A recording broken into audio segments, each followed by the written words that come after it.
Good morning. Welcome to United States Sports Academy and our weekly sports talk program. With me today is Dr. Fred Cromartie, our Director of Doctoral Studies, and Dr. Brett Simmermacher, our Chair of Sports Coaching. I'm Steve Butler. I'll be your host today, and Sarah Weber, our producer, is back from her vacation, back behind the camera. You may hear her giving us hints every now and then, and you'll have to excuse her voice today because it's not as normal. You got the Jimbo Fisher voice. Yeah, really. That's because she was yelling. What did you have to say to him? Bleep, bleep, bleep, bleep, bleep. Last week, we did a kind of preview of the college football season, and we talked about how everyone thought that was going to be the best first week of college football ever, and they were certainly right. Yep. I don't think it disappointed. No, it didn't Not disappoint. at all. Didn't disappoint. Don't expect another one like that anytime soon. Because a lot of these schools are not going to play those programs anymore. If Depends Houston on how the rest of the season goes. Yeah, if Houston doesn't go into the Big 12, which I think they will personally, but if they don't go into the Big 12, I can promise you it'll be a long time before they make the Big 12 take a trip to Houston to play football. That's true. Because That is true. They As long don't. as Tom Herman's there. Yeah, man, they kicked Oklahoma's butt, dominated both sides of the line of scrimmage. Anyway, that was last. Excuse me, that was last week. You need a glass of water? No, this week we're going to talk about. This week we're going to talk about the National Football League, and we're going to do kind of a preview show. But before we get started, we wanted to really give a shout out to University of South Alabama, our neighbor about 10 miles to the west. It was a great week for South. On Saturday, they beat Mississippi State 21-20 in Starkville. Joey Jones' first away win over an SEC team. And schools are looking already to get out of their contract plan. And then on Monday, the South Alabama soccer team beat Florida State 1-0, and Florida State came into that game ranked number 1 in the country. I was at that game, and the goalie for South Alabama was phenomenal. And I went home Monday night and looked at the roster, and I realized she was only a freshman. And so they could be pretty strong in goal for the next 3 years. The coaches turned that program around. When you go into the stadium, they got like the years they made it to the NCAA tournament. There's 2000, and then there's 13, 14, 15, Mm-hmm. and 13 was his first year. He's a British guy. Brought that European style of soccer over with him, and they've been to the NCAA tournament each of the last 3 years. And ironically, the last 2 years they lost in the regional to Florida State, but they beat them. So that was a great thing. And then I found out yesterday that Jake Peavy, University of South Alabama grad, was a San Francisco Giants nominee for the Roberto Clemente Award, which each team nominates one person, and the overall winner of the award is recognized as the player in Major League Baseball, basically who does the most for his community. Well, I don't think he went to South. He grew up in Mobile. He grew up in Mobile. That's right. Mm-hmm.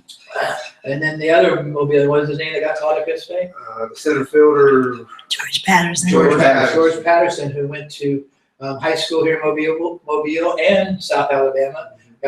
Made his major. I don't know if he made his debut yesterday or not, but he did get called up. So congratulations to George. Well, today we're going to spend the bulk of our time talking about the National Football League. The first game is tomorrow night.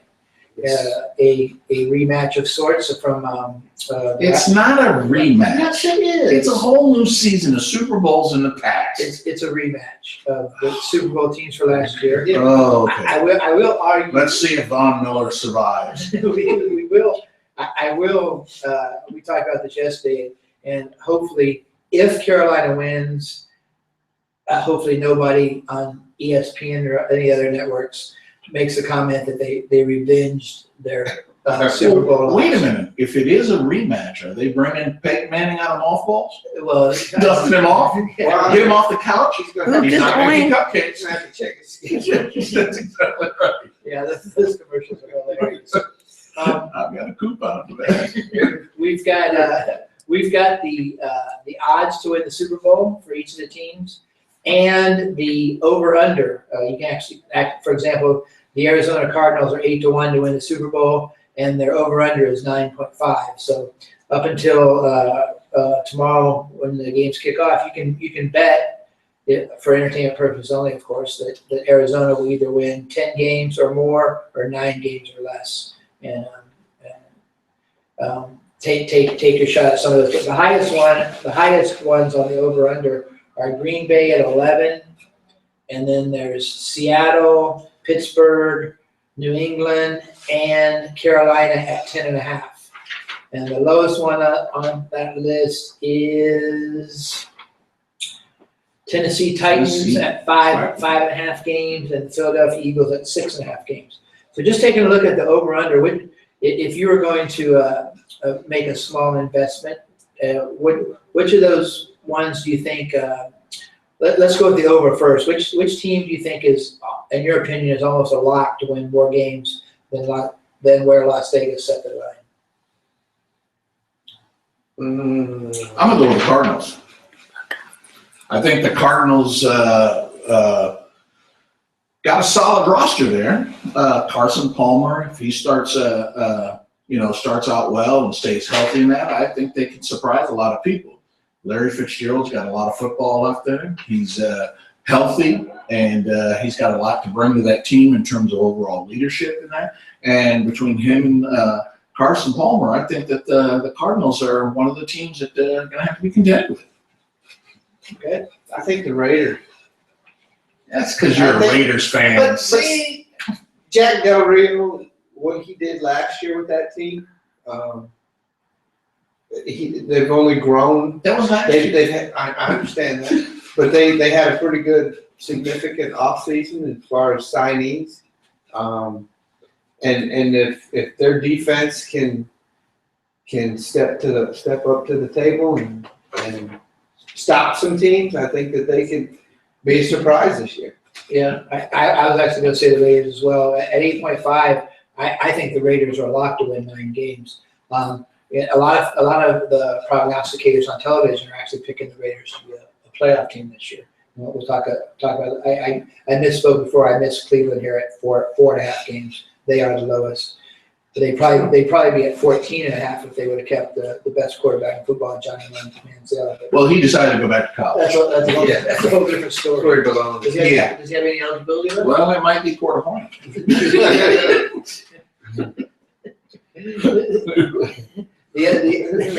No eligibility. He's got an age. So, looking at the opposite end of the spectrum, which of the teams do you think is most likely to win less games than where Las Vegas set the line? I'll give it a start because I know who I'm going to pick. I think the Colts are at 9 is way too high. I don't think I've never been a big Andrew Luck fan. I don't think they're that good. They were horrible last year without Andrew Luck, and I think they'll be close to being just as bad with him. So I will say that the Raiders will win more than 8.5 games. So obviously I'm saying they'll win 9 or more. I'm saying that the Colts will win less than 9 games. Well, I'm going to go with New England. I think 10.5 is quite an enormous accomplishment with their star quarterback being out the first 4 games. That young kid stepping up and doing the job is going to be a tall task. You might make it through preseason playing a couple of series here, there, whatever, and switching off because there's other kids that you got to take a look at and all that stuff. But he's being put in there, and he's going to get run down. They're going to chase after him to shake him up real quick. So I just don't think that they're going to be able to win 10.5. They're actually favored in 3 of those 4 games. Yeah, I know. The first game's at Arizona. They're the underdog, and they have 3 division home games. So yeah, that'll be interesting to see how they work. Did you see? I guess it was about a week and a half ago now. One of the reporters asked Belichick if Garoppolo plays really well in the first 4 games, who will start game 5? And Belichick just looked at him like he was a total idiot. Yeah, he was like. And then Did he say it was a dumb question? Yeah, and then he kept pressing him, and then so Belichick finally just dropped a JC on him and said, basically told him he was stupid. Yeah, Garoppolo plays really well. Who will start game 5? But to be honest with you, on the flip side, when we go and we're starting to pick who we think might make the playoffs, and I still think that they've got enough talent there; they can make the playoffs. So it's kind of a double-edged sword. I'm going to say Denver. Denver, okay. They've got them at 9.5. They've got a quarterback that's never thrown a pass in the NFL yet. Yeah, true. That's But true. they do have a great defense. They're not relying on the quarterback. I understand that. But if he can step up and play, we're gonna find out Thursday night, tomorrow night. And I may be surprised. And you know, as great Well, a you're gonna have to be surprised. He's Well, I from mean- Northwestern. The kid's smart as all get out. as great of a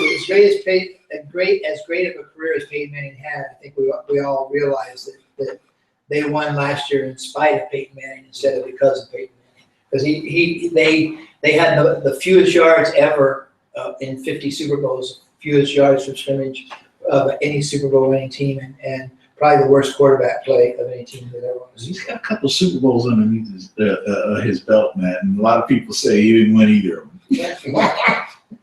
Okay, so I've got Oakland more than 8.5, and Indianapolis less than 9.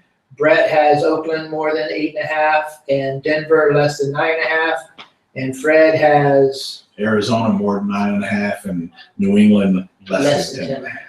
So if Arizona and New England both win 10 games, you'll be good to go. Okay, let's get to our predictions. One of the things that's really been fascinating in the last 10 or 12 years of the NFL is that in every single season, there's been at least 2 teams who made the playoffs the year before who didn't make the playoffs the following year. And that's a trend that we saw continue last year. In fact, last year, there were 4 teams that were in the playoffs in 2014 that didn't make them in 2015. So last year's playoff teams were Denver, New England, Cincinnati, Houston, Kansas City, and Pittsburgh in the AFC, and Carolina, Arizona, Minnesota, Washington, Green Bay, and Seattle in the NFC. So of those 12, let's go by conference. Give me one team in the AFC and one team in the NFC that made the playoffs last year that you do not think will make the playoffs this year. Cincinnati and Minnesota. Okay, That's the 2 I have as well. that's 2 you have. I'm going with Denver and Minnesota, or I think Minnesota and Washington both will not make the playoffs. So I have 2 in the NFC, and I actually have 2 in the NFC and 2 in the AFC. I do too. I have Denver and Washington, Cincinnati, and Minnesota. Okay. Well, I'm sticking with what I said before. I think the Giants are going to return to the playoffs. The Giants are going to return to the playoffs? Wow, that doesn't speak volumes for that division, period. Maybe it's Because the Redskins, that whole division is you talking about kaput. Super Bowl C, or we're talking Super Bowl LI here, not C. That may be when the Giants. They do have Victor Cruz back.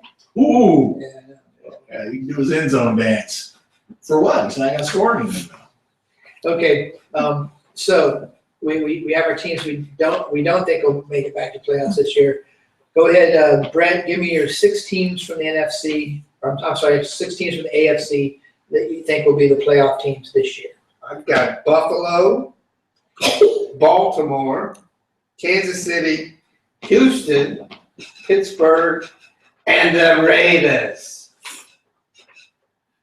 Okay, Okay. good for you.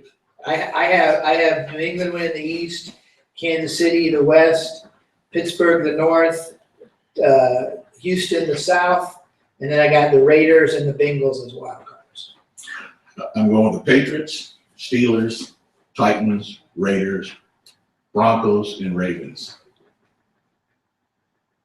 All right, those are horrible picks, but Hey, so all we're doing is prognosticating. we'll let you have The it. Ryan boys. I'm sticking with the Bears, man. I'm a Bears fan. Okay, so you mentioned the Bears. Go ahead and give us your 6 losers in the your 6 winners losers. in the NFC. Okay. Cowboys, Panthers, Cardinals, Bears, Seahawks, Saints. Okay, I've got Cowboys, Seahawks, Packers, Panthers as division champions, and Buccaneers and Cardinals as wild cards. See, you said the Packers. That is a dreaded hate word. And For you guys. unfortunately, I'm on camera, so I can't really tell him how I really feel. No. Hey, Bucks. all of us get our own individual picks. That's true. And I can't go against the Bears. I just can't. I can't say slackers. I'm not going with the onions. I like Tampa Bay to win that division. No, I like Tampa Bay to be a wild card. I like Green Bay to win the division. Brett, who do you got in the NFC? I gotta agree with Sarah. The G-Men are gonna be back. Green Bay, Carolina, Seattle, Arizona, Mhm. and the Cowboys.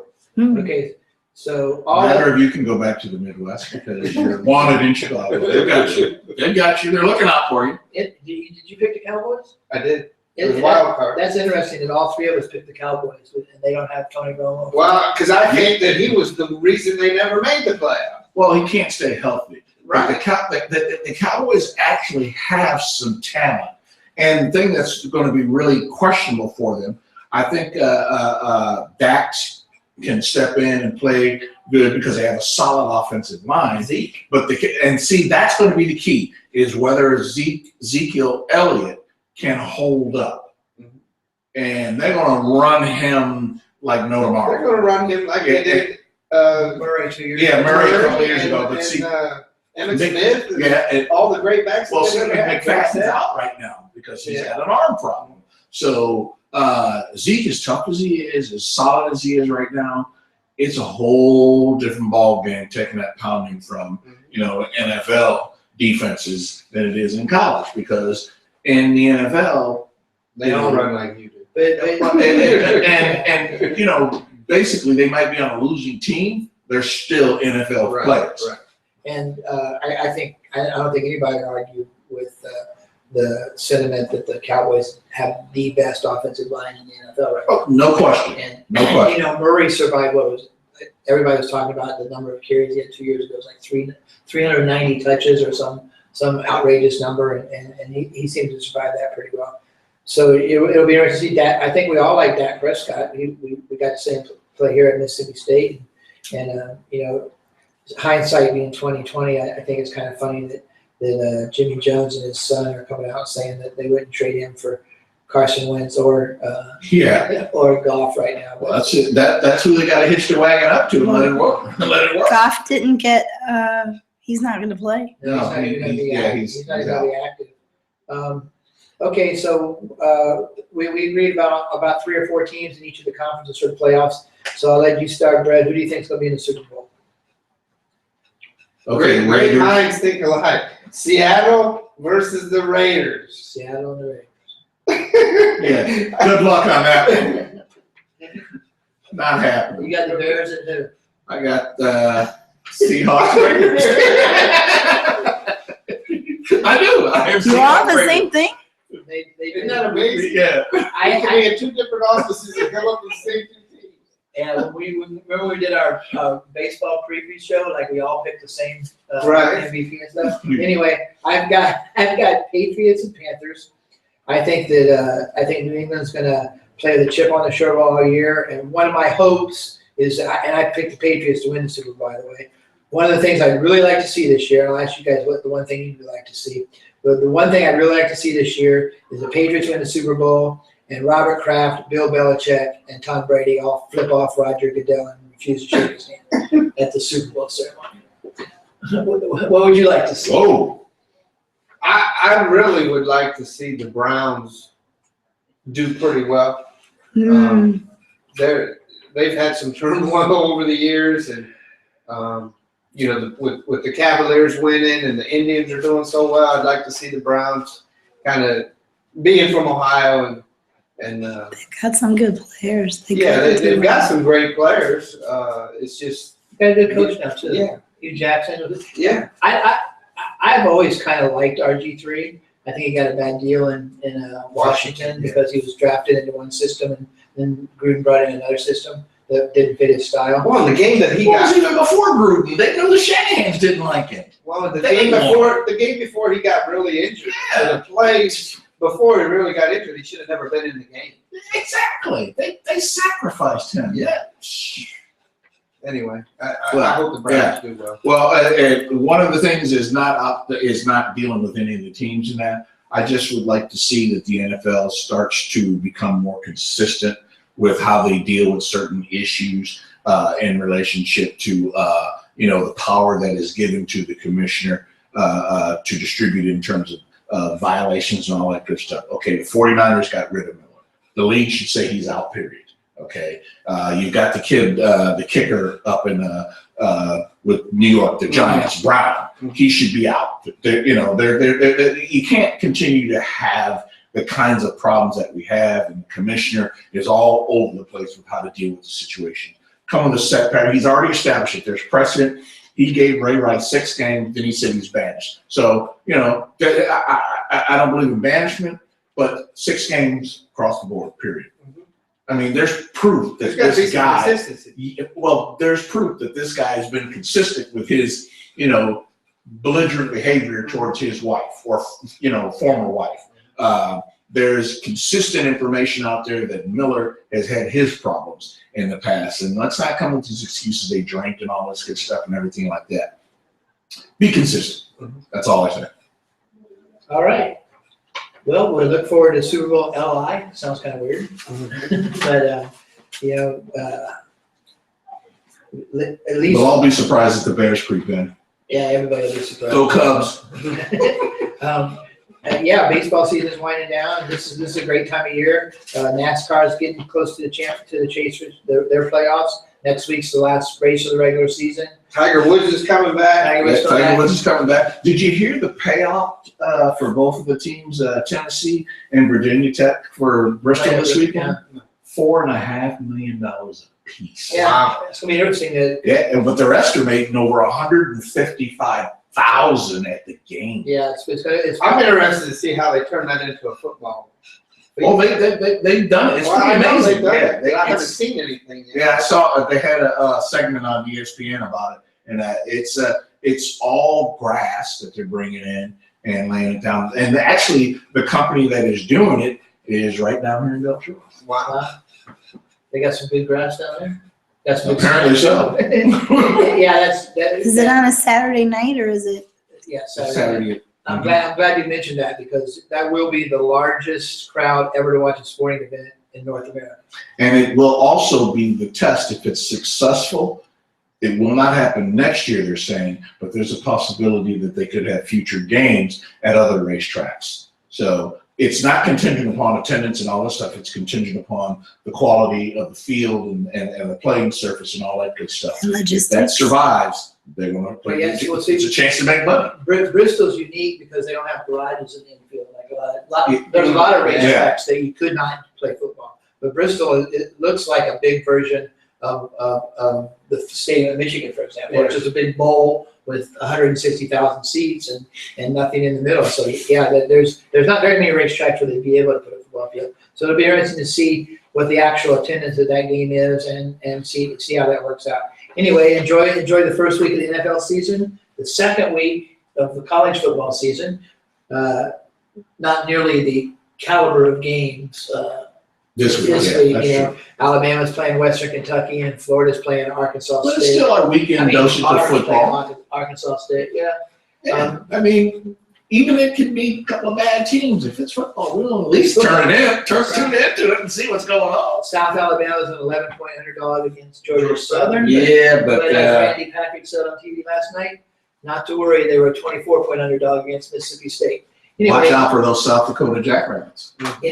everybody enjoy the weekend sports. Got a whole lot of stuff going on with baseball, football, pro football, golf, tennis, U.S. Open finals this weekend. Yes. Minor So- league baseball players. And most of the teams are like 23, 24 games left in baseball. So the Cubs actually could probably clinch this week with a 16.5 It game. looks like it. Anyway, have a great week in sports, and we'll talk to you next Wednesday at 11:30 a.m. Central Time.